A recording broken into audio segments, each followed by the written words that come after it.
Assalamualaikum warahmatullahi wabarakatuh. Kembali lagi dengan Laik Literasi Kepemiluan Kabupaten Tasikmalaya. Hari ini pemirsa, sahabat Laik, kita kedatangan tamu yang luar biasa. Kedatangan tamu dari Ketua KPU 2 periode. 3 periode? 1 periode. Oh, 1 periode, Ketua 1 periode dan Komisioner 2 periode. Berarti ini beliau menjabat sejak 2013 sampai 2023 ya kemarin ya. Nah, tamu yang sangat luar biasa di momen ini, maka kita akan berbincang-bincang dengan beliau tentang pemilih pemula. Nah, sebetulnya kan pemilih pemula ini menjadi ujung tombak ya Pak hari ini. Kenapa? Karena kalau kita melihat generasi milenial dan juga Gen Z itu kemarin itu di data kami kurang lebih sekitar 60% lebih. Nah, hari ini kita sudah dengan pakarnya. Pak Ajam, selamat datang. Terima kasih sudah Sama-sama. undangan kami. Dan di tengah-tengah kesibukannya beliau masih menyempatkan waktu untuk berdiskusi dengan kami. Baik pemirsa, sahabat Laik Literasi Kepemiluan Kabupaten Tasikmalaya, kita akan berbincang-bincang dengan Pak Ajam karena beliau sudah sepak terjangnya di kepemiluan ini sangat luar biasa ya. Sehingga kita akan banyak menimba ilmu dari Pak Ajam. Nah, judul yang kita hari ini bawakan itu pemilih pemula dalam meningkatkan kualitas demokrasi. Tentu dari pemilih ini akan meningkatkan kualitas demokrasi. Nah, kira-kira pandangan Pak Ajam, pemilih pemula itu siapa sih sebetulnya? Mungkin bisa dikasih tahu ke sahabat-sahabat Laik. Oke. Sebelum kita diskusi, sepertinya kita harus ngopi dulu ini. Oh, siap. Biar lebih santai ya. Biar lebih santai kita ngopi. Sayang kopi Tidak dinikmati ya. kopi Oh, Tasikmalaya. sekaligus begini Pak Ajam, jadi kan kelewat tuh. Kalau udah ngopi kita lebih kenalan. Maksudnya ini kan harus kenalan dulu. Iya. Pak Ajam ini siapa, kemudian apa ya namanya, jadi knowledge yang diberikan itu kan lebih valid gitu. Makanya silakan, tak kenal maka tak sayang gitu. Palit ke Cikapundung mungkin. Valid ke Cikapundung. betul. Silakan.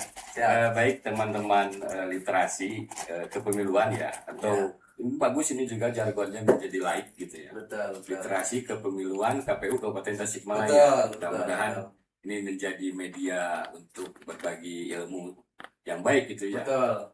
Sebagai tantangan zaman masuk ke dunia digital, ini suatu terobosan yang keren gitu. Betul. Mudah-mudahan ini jadi inspirasi kan. Betul. Dan ya semoga menjadi inspirasi bagi banyak kalangan gitu. Betul. Terutama tentu saja masyarakat, khusus masyarakat Kabupaten Tasikmalaya.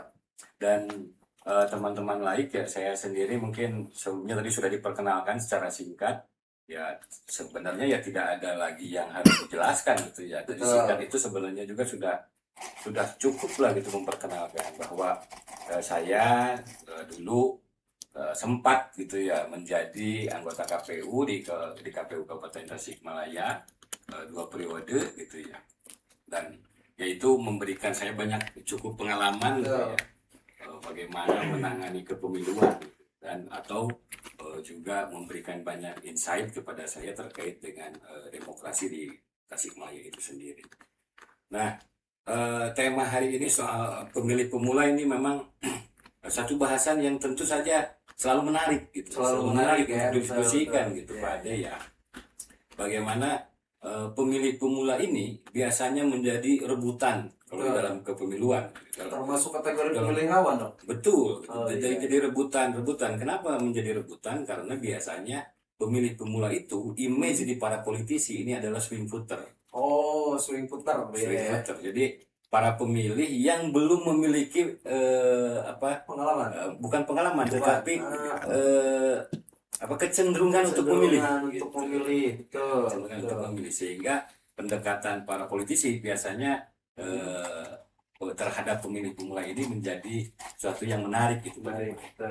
Tetapi kalau bagi saya sendiri gitu, saya melihat bahwa tadi kata Pak Ade betul gitu, bahwa pemilih pemula ini adalah salah satu ujung tombak gitu ya dalam melaksanakan atau mewujudkan demokrasi di kita. Saya juga melihat bahwa pemilih pemula ini tidak hanya sebagai subjek pemilih gitu ya, tetapi justru tidak hanya tok sebagai pemilih saja yang berpartisipasi aktif hadir pada saat memilih, tetapi tidak. Saya melihat bahwa pemilih pemula ini adalah mereka yang memiliki potensi gitu ya, potensi untuk menjadi katalisator di dalam meningkatkan kualitas demokrasi di kita. Kita tahulah bagaimana pemilih pemula ini gitu, biasanya pemilih pemula ini memiliki pemikiran yang kritis. Gitu. Kenapa pemikiran yang kritis? Karena kecenderungan untuk memilih belum firm gitu ya. Jadi masih bisa memilih, bisa memilah gitu, melihat.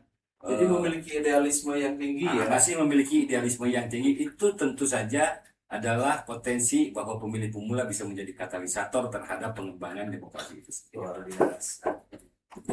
Oke guys, ternyata memang pemilih pemula ini menjadi katalisator untuk perubahan demokrasi. Nah, dalam rentan 2020 sampai 2035 ini kita kebetulan diberikan bonus demokrasi ya, demografi ya. Artinya bahwa generasi produktif lebih banyak. Nah, bagaimana sih kita bisa mengedukasi teman-teman pemilih ini dalam menentukan pilihannya supaya mereka tidak digiring atau menjadi objek bagi peserta pemilu dalam dalam memobilisasi massa. Nah, kira-kira apa yang bisa dilakukan oleh teman-teman pemilih pemula? Nah, saya pikir begini ya, kita harus melihat dulu apa sih tujuan dari keterlibatan pemilih pemula ini. Kalau dalam tema kita pagi ini atau menuju siang ini gitu ya, bagaimana peranan pemilih pemula dalam meningkatkan kualitas demokrasi. Nah, di sini kita harus menyatakan dulu atau kita kira-kira demokrasi yang berkualitas itu seperti apa. Sehingga dengan memahami apa demokrasi yang berkualitas atau apa yang dimaksud dengan demokrasi berkualitas, maka kita bisa berbicara apa sih kemudian peranan pemilih pemula atau bagaimana supaya pemilih pemula ini bisa melakukan perannya di dalam peningkatan demokrasi itu sendiri. Nah, tadi sudah saya singgung bahwa pemilih pemula atau bagi saya gitu ya, sebagai warga Kabupaten Tasikmalaya, sebagai warga negara Indonesia, saya tidak hanya berharap pemilih pemula ini hanya berpartisipasi ketika melakukan atau menyalurkan suaranya saja, tidak. Tapi dia lebih aktif ya. Betul, partisipasinya itu bukan hanya pada demokrasi prosedural, demokrasi normatif, tidak gitu. Tetapi saya melihat bahwa pemilih pemula ini bisa melakukan hal di luar itu, bahkan lebih dari itu. Gitu. Bagaimana bisa mereka menciptakan demokrasi yang substantif? Bagaimana supaya pemilih pemula itu bisa melakukan itu semua? Saya yakin mereka memiliki itu. Tinggal bagaimana kita bisa melihat gitu ya peranan-peranan mereka. Kadang-kadang memang hari ini begini ya Kang Ade ya, problem di kita terutama kita ini gitu, saya Pak Ade ini kan masuknya generasi milenial gitu ya. Kalau pemilih pemula ini Gen Z. Yang lagi bukan Gen Z ya. Bukan Gen Z, bukan. Tapi Gen Z juga sama dengan pemilih pemula, karena Gen Z kan memberikan energi, memacu energi, memberikan cahaya, itu Gen Z. Nah, Gen Z juga bisa sama, memberikan cahaya, memberikan warna, memberikan energi gitu. Memberikan energi, betul. Maka kita gitu ya, kadang-kadang generasi boomer, generasi milenial tidak melihat itu. Bahkan kita seringkali menafikan. Ini memang salah satu yang otokritik ya, kepada saya pribadi gitu. Kita sering menafikan peranan generasi muda atau generasi Gen Z ini, merasa bahwa mereka belum tahu apa-apa. Mereka mentah pengalamannya, jadi belum banyak dilibatkan, sehingga merasa belum perlu untuk dilibatkan. Belum perlu. Tetapi kalau kita lihat faktanya, kan ada ya, fakta dari sejarah ini, fakta perulangan sejarah, perubahan besar di dunia ini, bahkan di negeri kita, itu selalu diawali dari peranan para pemuda. Gitu. Atau ya kalau di rentang usia hari ini ya, mereka yang Gen Z di zamannya, Gen Z di Gen Z di zamannya gitu. Nah, dan GZ ya. Lebih dekat ya. Betul. Secara literatur tuh kebahasaannya. Nah, gini Pak Ajam, sebelum melanjutkan, kan ini bagaimana kita bisa memberikan edukasi atau memberikan pemahaman, memberikan pengetahuan kepada pemula untuk apa yang dilakukan. Tadi seperti yang Pak Ajam sampaikan cukup menarik ya, bahwa kan mereka harus juga mengetahui dulu seperti apa sih kualitas demokrasi, gitu kan, harus diberikan pemahaman dulu nih. Iya. Demokrasi yang berkualitas atau kualitas demokrasi itu seperti apa? Betul. Nah, kira-kira menurut Pak Ajam nih, sebetulnya demokrasi yang berkualitas itu seperti apa sih? Nah, Coba. ya kan kita berbicara soal apa, gini aja, kita melihat dari apa yang ada gitu ya. Dari yang ada gitu. Siap. Apakah hari ini demokrasi yang dipraktekkan di kita itu sudah bisa dikatakan sudah berkualitas atau belum? Ya. Nah, kan begitu. Jadi kita nanti punya ukuran, punya indikator. Oke. Gitu. Kita punya indikator. Kalau misalkan hari ini dinyatakan sudah berkualitas, betul, dengan penyelenggara dia, dengan sistem demokrasi hari ini gitu ya, yang dilaksanakan di kita, nah, tinggal bagaimana meningkatkannya. Gitu. Tetapi saya punya pemikiran yang lain, bahwa demokrasi yang berkualitas itu tidak hanya tidak hanya sebagai prosedural saja, atau misalkan adanya pemilu, bahwa iya itu adalah perwujudan demokrasi gitu ya. Nah, yang normatif misalnya pemilu yang luber dan jurdil itu prosedural dan normatif gitu. Tetapi partisipasi di dalam demokrasi itu tidak hanya sebatas pada kepemiluan saja, tetapi bagaimana bahwa generasi muda ini atau generasi Gen Z ini, mereka yang menjadi pemilih pemula di dalam kepemiluan ini juga bisa berperan di dalam, baik itu pada saat pemilu, saat setelah pemilu, bahkan sebelum pemilu. Maka partisipasi yang kita dorong gitu ya untuk para pemilih pemula itu adalah bagaimana mereka bisa berperan dalam hal itu. Misalkan gitu ya, ketika misalnya di dalam melihat jalannya roda pemerintahan, apa kira-kira menciptakan good governance, apa peranan, apakah mereka bisa berperan? Bisa, sangat bisa sekali. Dan ternyata saya kaget juga gitu ya, ketika misalkan di rentang beberapa tahun yang kemarin gitu ya, ketika ada gerakan-gerakan mahasiswa, ya gerakan masyarakat sipil gitu ya, yang melakukan protes terhadap pemerintah negara kita, misalkan ya undang-undang Omnibus Law dulu, kemudian ya banyaklah gitu ya, itu ada beberapa berita yang memperlihatkan bahwa ada keterlibatan para siswa. Ada beberapa. Nah, bagi saya ini menarik gitu ya. Menarik. Apakah mereka memang, meskipun ya ada beberapa yang terlihat di dalam pemberitaan itu keikutsertaan dalam chaos gitu ya, dalam suasana chaos gitu, dalam suasana yang mencekam. Tetapi saya tidak melihat dari sisi itu saja. Saya melihat bahwa oh iya ya, mereka punya energi itu untuk turut serta menyuarakan menyuarakan keresahannya terhadap kondisi bangsa kita, terhadap kondisi pemerintahan kita. Nah ini artinya ada partisipasi dari teman-teman pemilih pemula, dalam hal ini dalam kaum muda gitu ya, untuk turut serta menyuarakan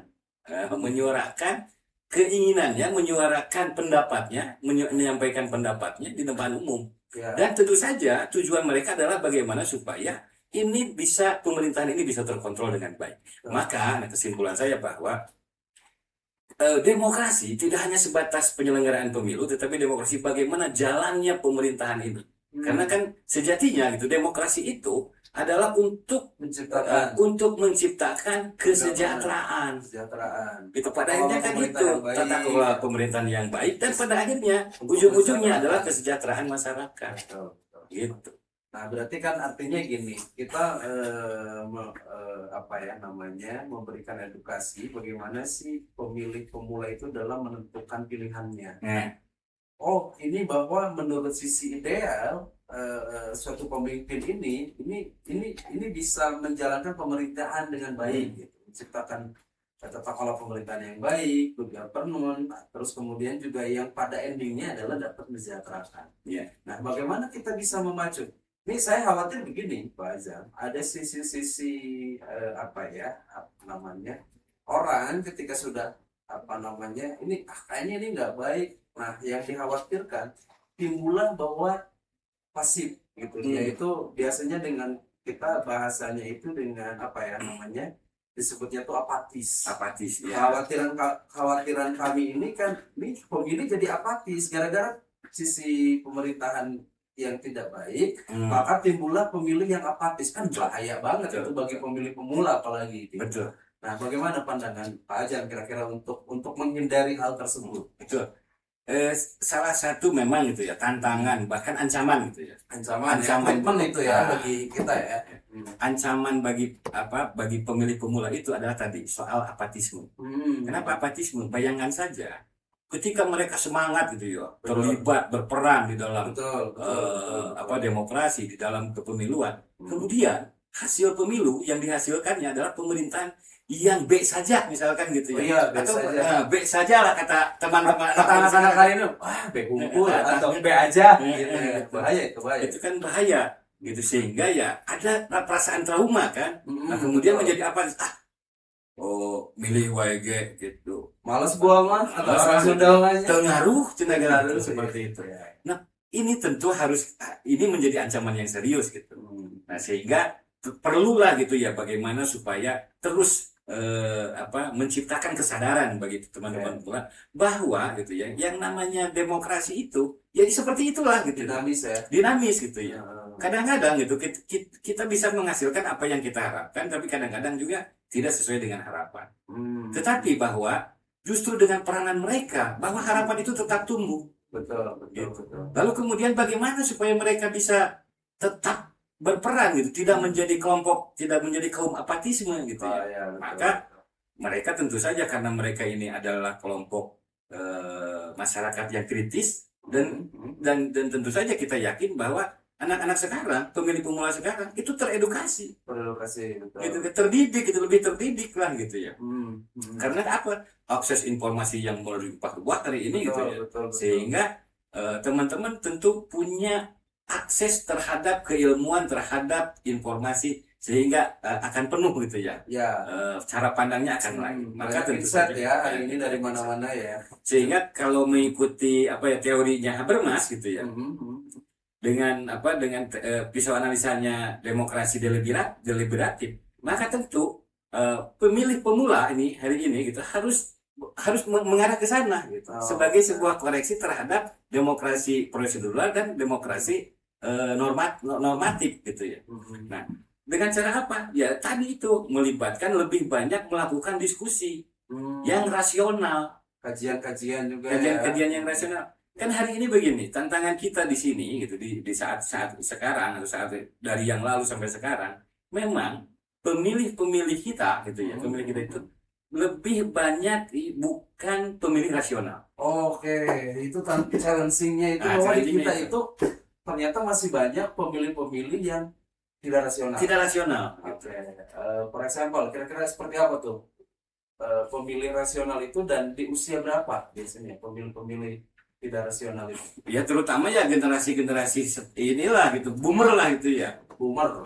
Karena fanatisme kan baby gitu, boomer ya. Baby boomer lah. Berarti yang lahir rentang tahun sekitar 55 ya sampai 80 lah, 89 kan gitu. Kalau 80 ke sini kan udah generasi milenial.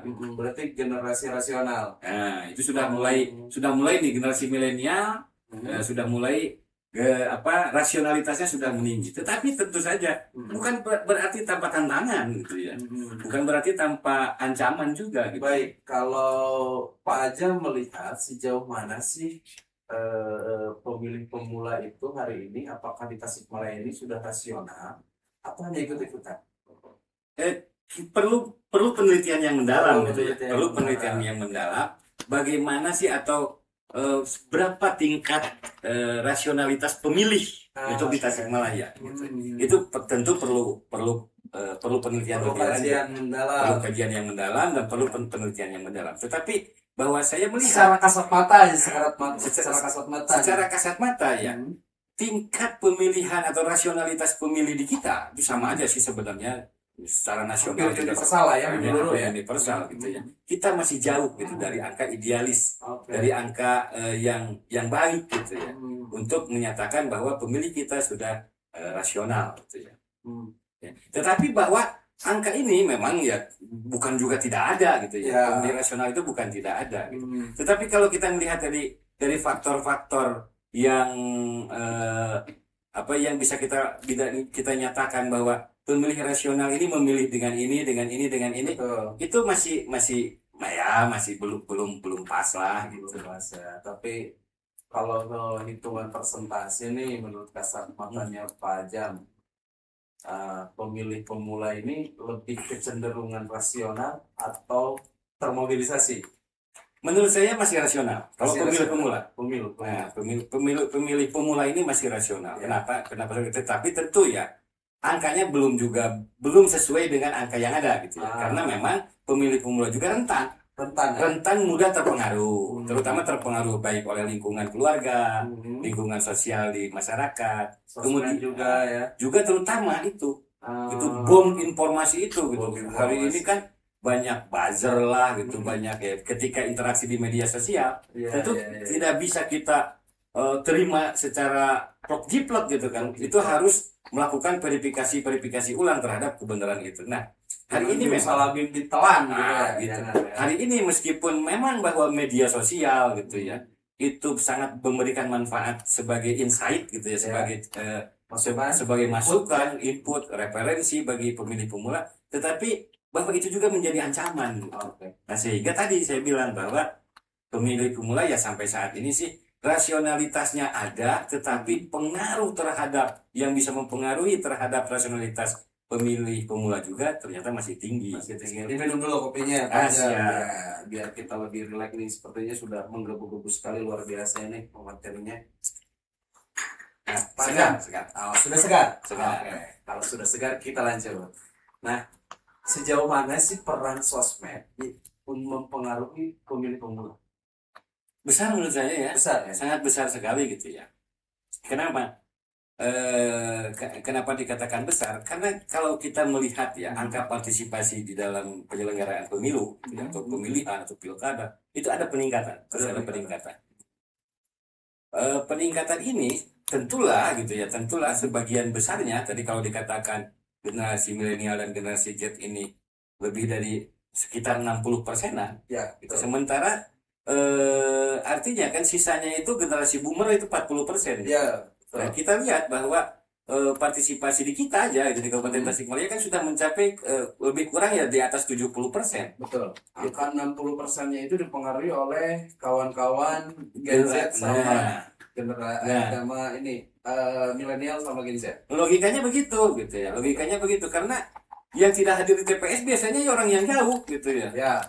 Orang yang bekerja, orang yang sedang merantau lah gitu seperti itu. Dan itu tentu saja kebanyakan bukan kelompok Gen Z gitu ya kan, bukan kelompok kaum baby boomer.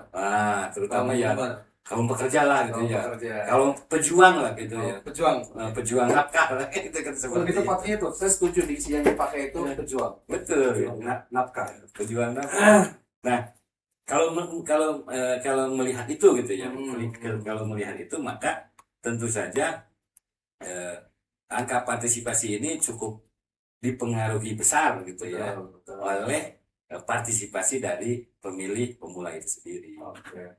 Berarti tentu tadi ya dengan banyaknya insight masuknya informasi yang bercampur aduk, terus kemudian juga informasi itu kan juga tidak begitu jelas ya referensinya, perlu verifikasi. Nah, lalu langkah apa saja untuk teman-teman pemilih pemula dalam memfilterisasi terhadap informasi yang mereka dapatkan? Saya pikir teman-teman pemilih ini adalah pemilih pemula ya, adalah orang-orang yang kritis. Orang-orang yang kritis. Indikator orang kritis itu apa? Mereka membandingkan, mencari pembanding. Selalu mencari pembanding. Betul, ya? Mencari pembanding. Misal gitu ya, ketika mereka mendapatkan sebuah informasi, misalkan ada kejadian ini.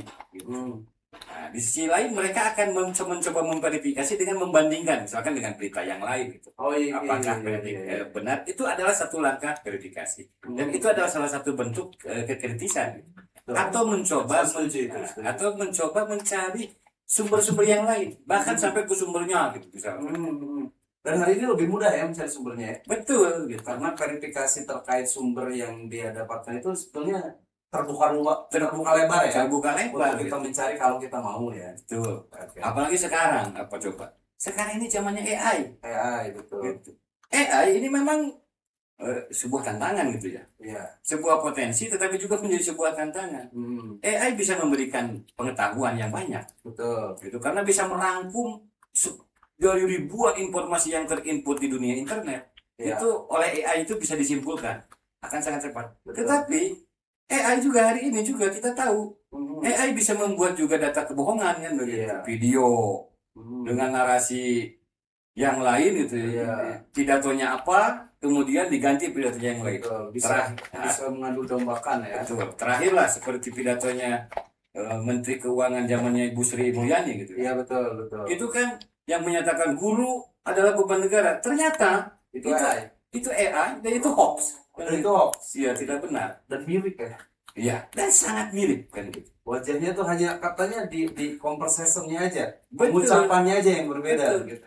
Dan mirip. Ini tantangan besar. Tantangan. Di sisi lain ini adalah opportunity. Betul. Di sisi lain ini adalah Ada ancaman juga. ada ancaman, ada treatmentnya ya. Ancaman juga.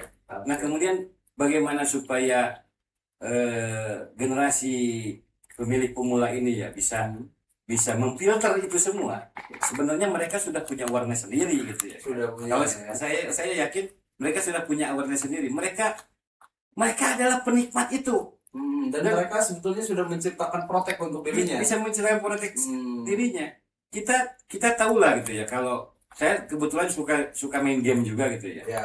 Di sana kan sebenarnya ada ruang demokrasi, miniatur demokrasi gitu. Di Contohnya apa tuh? permainan itu. Ada Discord, ada forum gitu ya.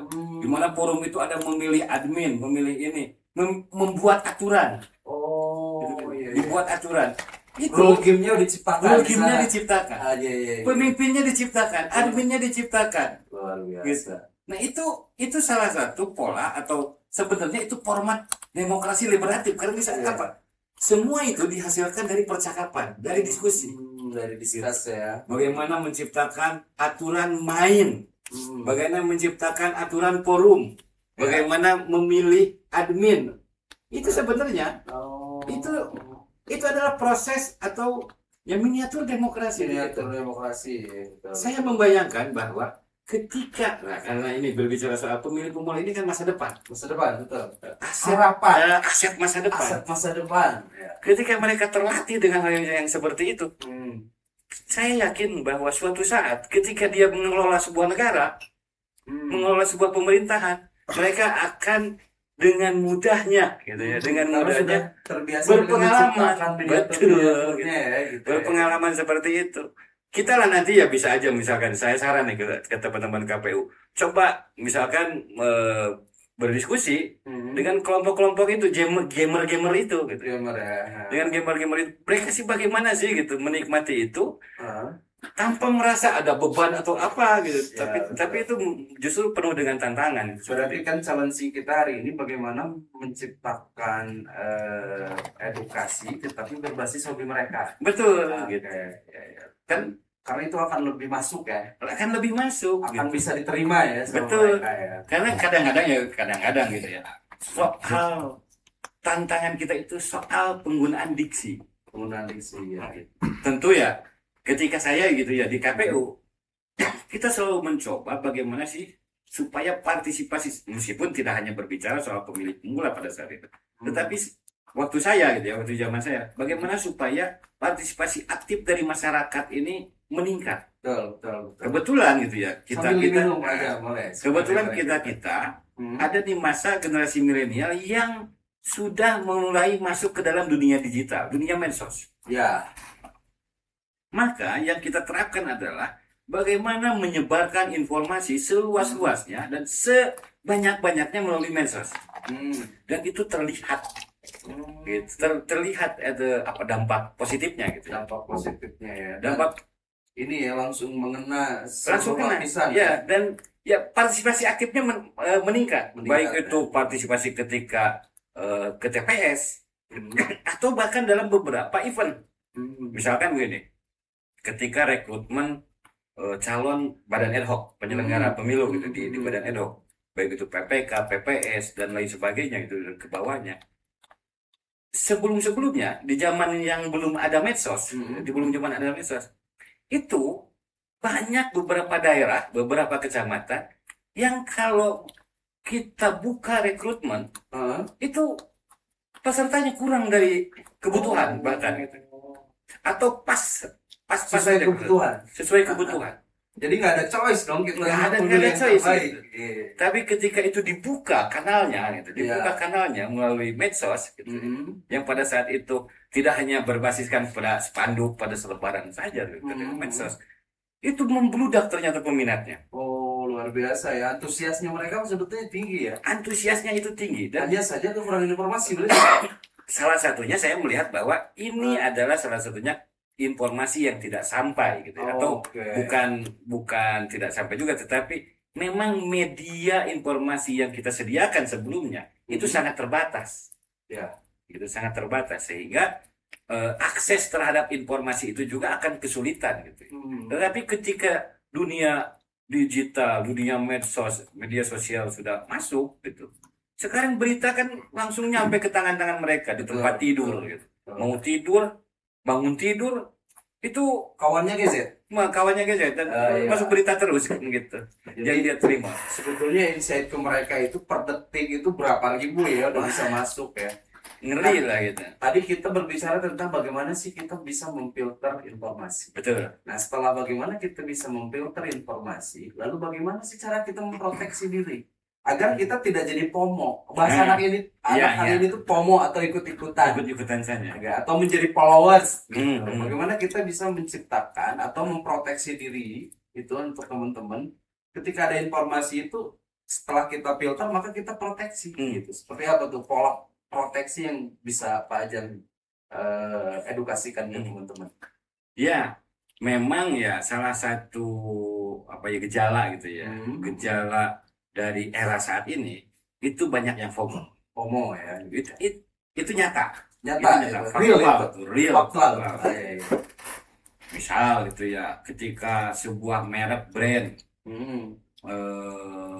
muncul dan disukai banyak orang, ikut-ikutan yang lainnya. Gitu. Memang orang kita gitu ya, orang Timur ini atau orang Indonesia ini kan disebutnya generasi kepo gitu ya. Kepo ya. Sebenarnya kepo. FOMO itu karena kekepoan. Kalau saya melihat gitu ya, apa titik masuknya itu dari kepo ya? Nah, apa sumber kepomoan itu? Karena kepo. Oke. Penasaran. Ini pengen tahu gitu. Naon si eta gitu gitu. Awal katanya naon eta. Naon eta. Barang cobaan Nah, kira-kira begitu. Maka itu masuk ke dalam FOMO.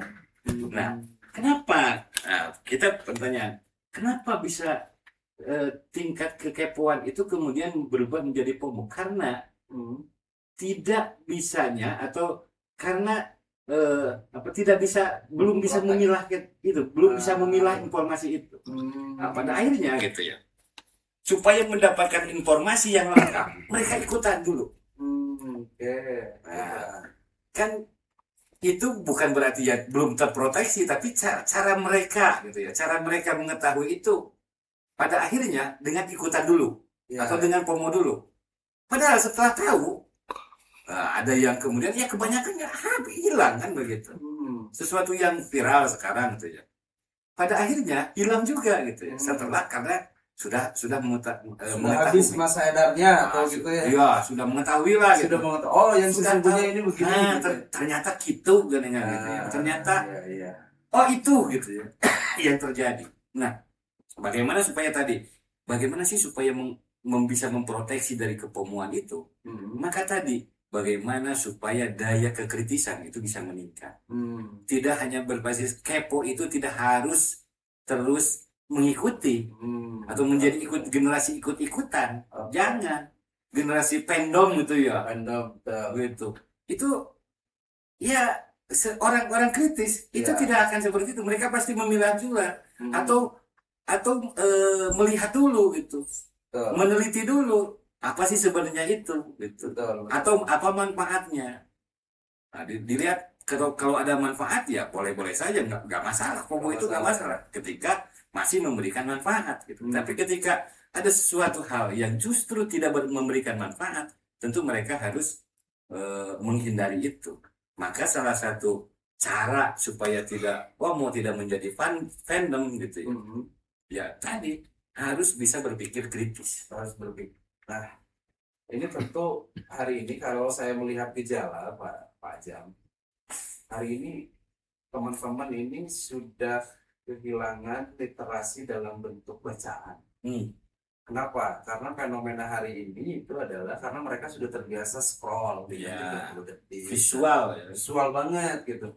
Jadi rasa-rasanya, jangankan orang lain ya, saya sendiri aja rasa-rasanya hari ini membaca buku sampai 1 jam aja lelah sekali mata. Karena biasanya kita 30 menit, 1 menit gitu baca.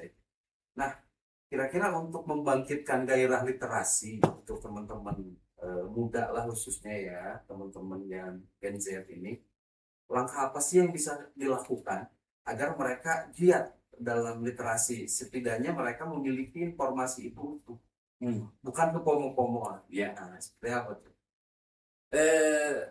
Ini memang sebuah tantangan besar gitu ya. Ya. Bagaimana supaya budaya literasi itu bisa meningkat. Memang, tapi ya di sisi lain, ya kita juga dalam kondisi yang prihatin. Kenapa? Dalam hal misalkan gitu ya, apa sih sarana gitu yang sudah disediakan baik oleh negara gitu ya untuk meningkatkan literasi masyarakat, bukan hanya literasi Gen Z gitu ya. Oh ya, secara universal, secara umum itu untuk masyarakat. Untuk masyarakat secara luas gitu ya. Di sini di Tasik aja perpustakaan daerah kan tidak ada gitu, bukan dia ada sih, tapi adanya itu seperti tidak ada dan hampir tidak ada gerakan-gerakan apapun. Saya lihat kalau saya diskusi dengan teman-teman yang ya maksudnya di tetangga sebelah ya, yang di kota ada penggiat literasi. Ada penggiat literasi, tetapi juga ada sarananya, ada wahananya disediakan gitu. Tapi teman-teman kabupaten malah merapat ke sana. Mungkin ini untuk masukan ya untuk teman-teman bahwa literasi ini sangat penting dan harus didukung dan harus dihadirkan serta didukung. Oke, saya setuju. Salah satunya bagaimana membangkitkan literasi itu. Ayo dong negara, dalam hal ini pemerintah, sediakan dong gitu ya. Media untuk meningkatkan literasi itu. Betul. Dan juga misalkan begini dari sisi aturan-aturan gitu ya. Ada sih sebenarnya ya, ada harapan bahwa ada jam belajar sekarang gitu ya. Perda, bukan saya nggak tahu perda atau edaran bupati atau apa gitu ya bentuknya, yang menyatakan soal adanya wajib belajar, jam wajib belajar bagi para siswa gitu kan. Nah itu tentu ya salah satu harapan untuk bisa meningkatkan literasi. Tetapi di sisi yang lain tentu gitu ya, kita semua sebenarnya setiap ya aktivis lah gitu ya, atau unsur masyarakat, elemen masyarakat harus juga bersama-sama gitu, terutama para pecinta literasi itu harus juga berupaya supaya tingkat literasi kita gitu itu meningkat. Tapi ya kembali lagi, kalau kita mengkampanyekan literasi tapi bukunya tidak disediakan, apa yang mau dibaca? Maka balik lagi kan ke HP lagi, balik lagi yang dibaca medsos. Mendingan kalau nonton podcast kita nih gitu ya, literasi tentang kepemiluan, jadi sedikitnya memberikan wahana untuk berpikir tentang kepemiluan. Ya diskusi ya sama lah gitu. Bagaimana supaya diskusi kita ini bisa meningkatkan literasi bagi para penonton gitu ya. Coba aja itu nanti setelah yang kita obrolin di sini meskipun kesana kemari gitu ya, ada ya. Coba bandingkan dengan buku-buku gitu. Ya. Bener enggak? Sesuai enggak? Saya tantang seperti itu gitu para penonton ini gitu, supaya mereka memiliki ternyata misalkan ya apa yang saya katakan ternyata keliru. Nggak apa-apa gitu. Itu menjadi lahan untuk diskusi. Lebih lanjut dari koreksi juga gitu ya. Nah, baik pemirsa laik literasi kepemiluan, Pak Ajen sudah menantang kawan-kawan. Apa yang nanti kalian baca sesuai dengan apa yang diucapkan Pak Ajen. Nah, beliau sudah menantang itu. Ayo, makanya kita giat untuk kembali membangkitkan literasi kita untuk mengisi knowledge knowledge kita lagi di insight di kepala kita agar lebih banyak. Karena bangsa yang hebat itu bangsa yang mau belajar. Betul. Nah, dulu justru kalau saya melihat begini, maksudnya kalau kita melihat dari atau mendengar dari bahasa Bung Karno itu, berikan saya 100 orang tua maka akan saya angkat gunung. Tapi berikan 10 pemuda maka akan saya guncang dunia. Artinya kan jiwa muda ini jiwa yang berapi-api kalau menurut Bang Roma. Atau artinya mereka ini memiliki spirit, semangat dan juga ambisius. Nah, makanya kita juga mengajak. Tadi saya makanya berkenalan maksudnya dengan Pak Ajam ini, bagaimana sih untuk meningkatkan literasi mereka, khususnya bagian kepemiluan aja di kita, agar menjadi agar menjadi spirit untuk meningkatkan kualitas demokrasi. Nah, pesan Pak Ajam untuk anak-anak muda seperti apa? Ya pesan saya tetaplah kritis ya, dan berperanlah dalam setiap momen. Berperanlah setiap momentum. Dalam setiap momentum. Jangan hanya berperan saat pemilu saja, tetapi sebelum pemilu, berarti pada saat pemilu, dan setelah pemilu. Maka kita akan memiliki gitu ya, memiliki pengetahuan dan memiliki rasa. Betapa pentingnya demokrasi itu kita rawat. Itu seperti itu. Dan tentu saja kita akan memiliki kesadaran bahwa demokrasi itu yang diciptakan oleh kita atau yang kita jalankan itu haruslah demokrasi yang berkualitas. Maka dengan demikian gitu ya, harapan kita semua, harapan masyarakat Indonesia, pemilih pemula yang memiliki potensi energi yang lebih besar dibandingkan kita tentu saja gitu ya. Itu akan mereka yang akan mewujudkan harapan untuk terwujudnya demokrasi yang berkualitas itu sendiri. Kita itu punya ekspektasi Indonesia emas, Pak. Indonesia emas 2045 kan, artinya pada saat 100 tahun Indonesia ini, nah kita menjadi generasi emas. Kenapa? Karena kita punya bonus demografi. Kalau kita pupuk mungkin literasinya sejak hari ini, bagaimana mengelola negara yang baik, bagaimana menjadi pemilih yang baik, bagaimana kita juga ikut andil dalam menciptakan tatanan pemerintah, mungkin itu akan tercapai. Feeling Pak Ajam deh dengan melihat teman-teman hari ini atau sahabat-sahabat laik hari ini, kira-kira Indonesia Emas 2045 itu tercapai atau tidak? Kan begini, ketika kita melihat sebuah itu kan sebuah harapan Indonesia, mimpi Indonesia Emas tahun 2045 gitu. Di sisi yang lain ada juga kelompok yang apatis tadi. Nah, mereka menyatakan Indonesia cemas. Waduh, kan begitu. Berarti 2045 itu Indonesia cemas, bukan Indonesia emas. Betul. Nambah cek berarti. Betul, hanya menambah satu huruf. Tapi ini sebuah hal yang anomali ya. Bukan anomali juga, tapi menurut saya ini justru ya harus hidup dua-duanya. Gitu. Harus hidup. Pandangan yang memiliki harapan bahwa Indonesia emas tahun 2045 terwujud dan Indonesia cemas di tahun 2045. Sama-sama berpikir dari adanya bonus demografi itu. Oke. Mudah-mudahan dari kecemasan melahirkan emas ya. Nah, betul. Biasanya begini. Orang berbuat sesuatu yang positif. Orang melakukan sesuatu yang berguna. Kadang-kadang seringkali juga gitu. Diawali dari kecemasan dulu. Oh, akhirnya dia mengkoreksi diri. Nah, kan. Introspeksi juga. Contohlah gitu ya, misalkan kita cemas akan masa depan atau apa gitu. Kita kan cemas akan masa depan. Oh, saya harus berubah. Saya harus belajar. Sebetulnya itu karena adalah ketakutan. Positif ya? Juga ya, Pak. Rasa itu bagaimana kemudian mengolahnya saja kan begitu. Dari kecemasan itu bisa berubah menjadi sebuah yang positif. Ya kita tahu aja misalkan ya. Indonesia zaman kolonialisme.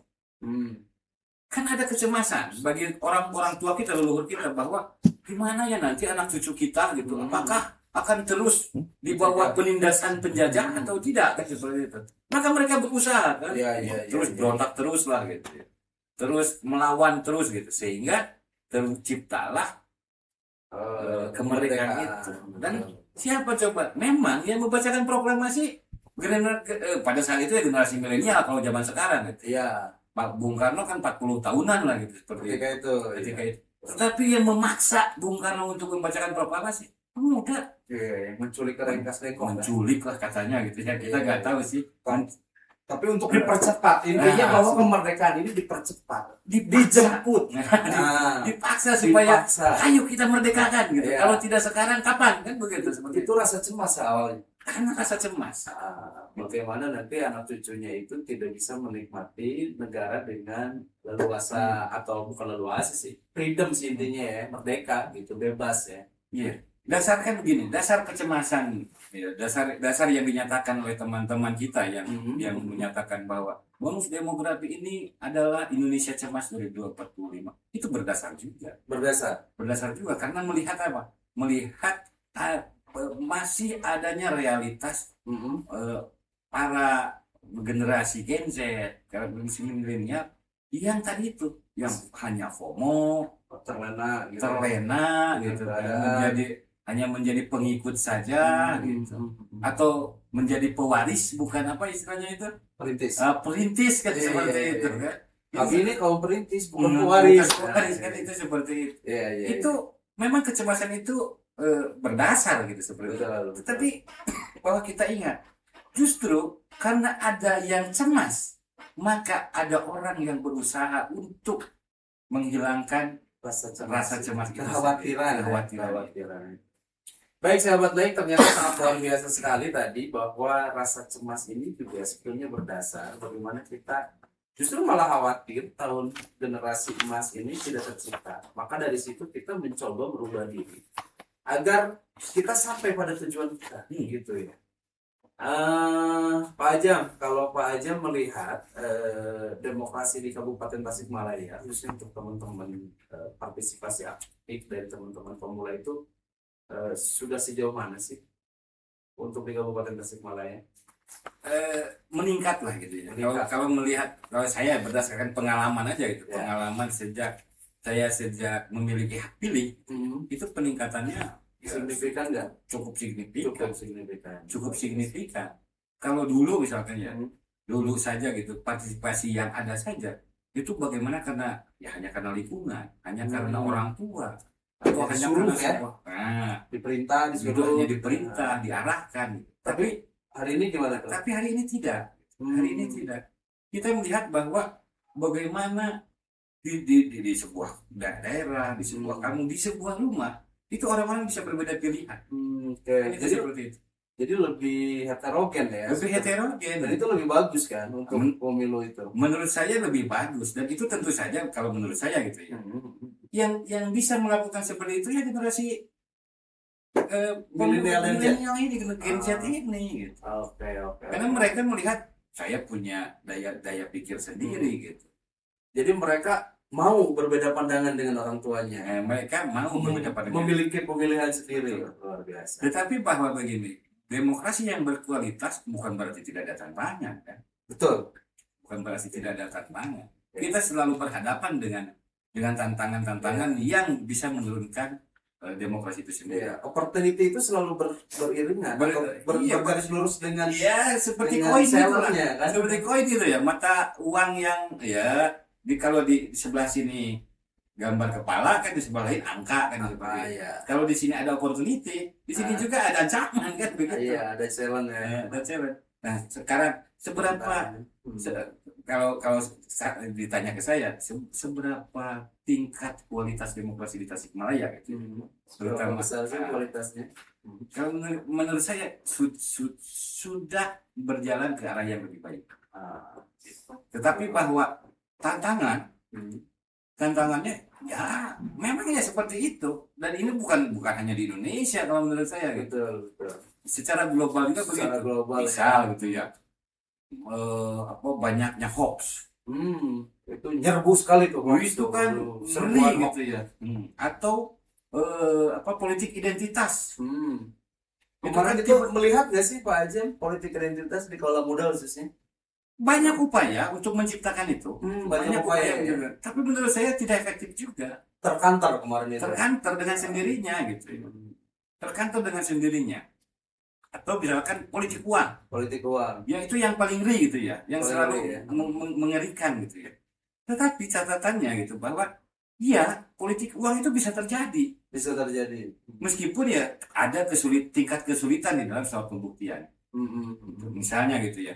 Apakah politik uang itu berjalan? Saya yakin berjalan. Tetapi memang ini sebuah yang sulit gitu ya. Ya. Tetapi apakah politik uang itu berpengaruh signifikan terhadap hasil? Ya, itu perlu pembuktian lebih lanjut lagi. Ya, ya.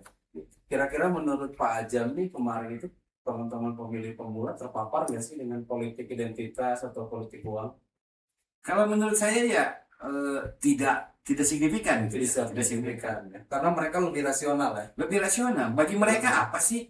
Misalkan ya kalau istilah ya orang sekarang gitu ya, atau banyak lah gitu ya apa ya, misalkan ya omongan-omongan gitu ya. Yang penting mah karaos ya mah.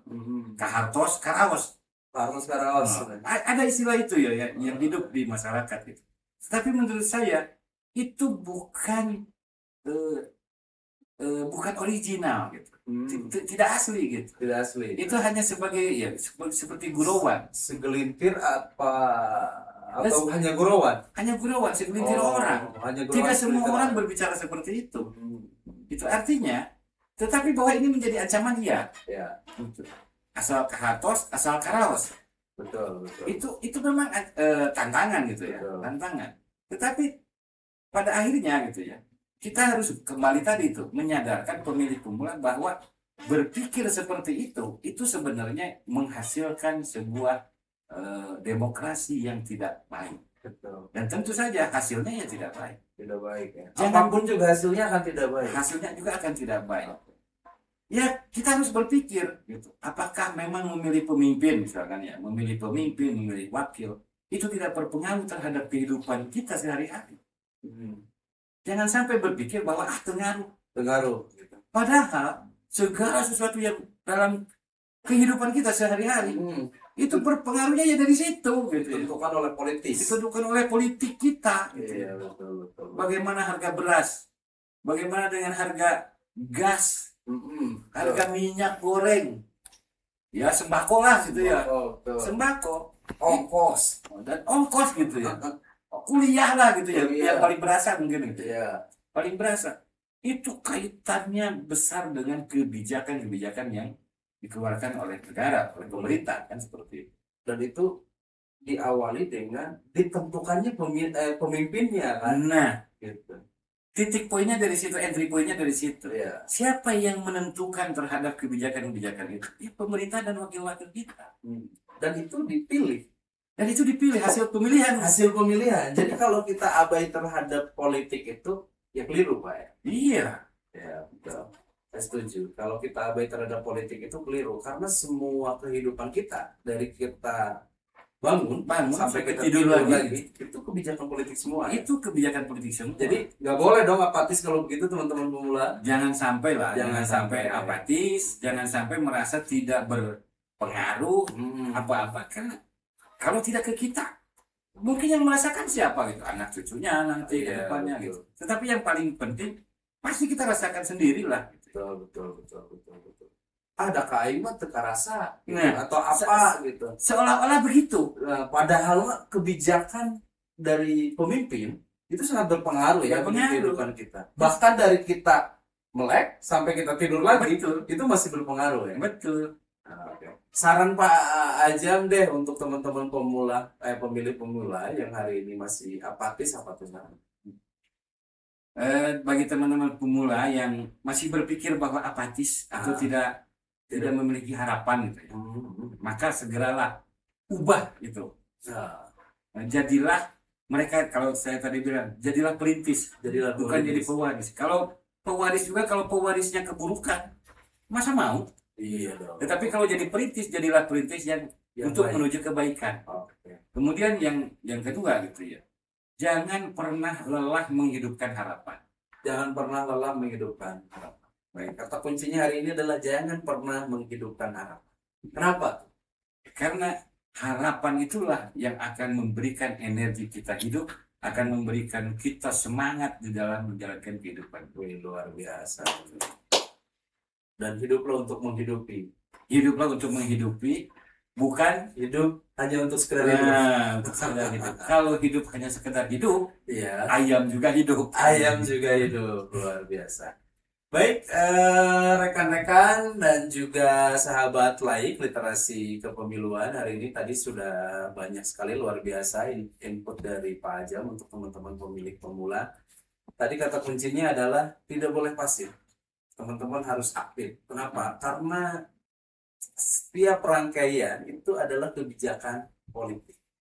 Jadi kalian juga tidak boleh apatis terhadap politik. Karena kebijakan apapun itu dalam hidup, baik kita melek sampai kita tidur lagi, itu semua kebijakan politik. Tentu kita juga harus menjadi perintis, bukanlah sebagai pewaris, dan mudah-mudahan ke depan untuk teman-teman pemilik pemula ini dapat berpartisipasi aktif, dan kami juga ke depan ingin berdiskusi dengan rekan-rekan milenial atau rekan-rekan Gen Z, bagaimana sih kami harus menyelenggarakan pemilu dengan baik dan benar, seperti apa pandangan teman-teman tentang demokrasi. Mungkin itu rekan-rekan pemilih, mohon maaf rekan-rekan laik yang dapat kita diskusikan pada hari ini. Pak Ajam, terima kasih banyak Oke, atas waktu dan sama-sama. kesempatan. Mudah-mudahan Sukses selalu sukses dalam kehidupan Pak Ajam. Baik, thank you kawan-kawan laik. Di season lain kita akan berjumpa, berdiskusi lagi, lebih menarik lagi. Oke, thank you. Assalamualaikum warahmatullahi wabarakatuh.